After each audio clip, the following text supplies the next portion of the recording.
নমস্কার বন্ধুরা, আমি চলে এসেছি নতুন রেসিপি নিয়ে। আজকে রান্নার রেসিপি নোটে শাক ভাজা। প্রথমে শাকটাকে ভালো করে ধুয়ে নিতে হবে, তারপর লবণ দিয়ে শাকটাকে সেদ্ধ করে নিতে হবে।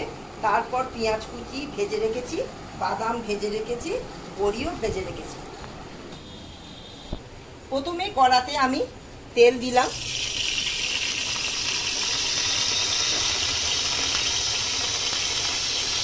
তারপরে দেবো গোটা জিরে, তারপরে দেবো শুকনো লঙ্কা,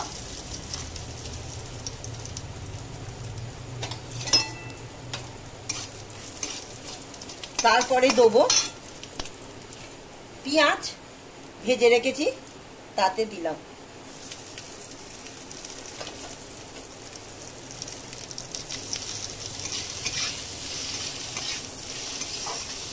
তারপরে শাকটা, নোটে শাকটা দিয়ে দিলাম।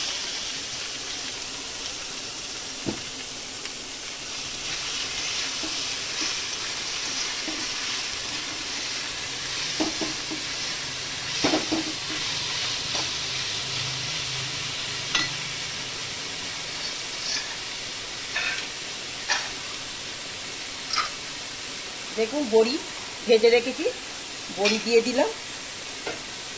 বাদাম ভেজে রেখেছি, বাদামও দিয়ে দিলাম। দিয়ে একটু নাড়াচাড়া করে ভাজা ভাজা হয়ে যাবে, তখন নামিয়ে নেব। আমার নোটে শাক ভাজা হয়ে গেছে। ভিডিওটি ভালো লাগলে লাইক, শেয়ার, সাবস্ক্রাইব করবেন। টাটা।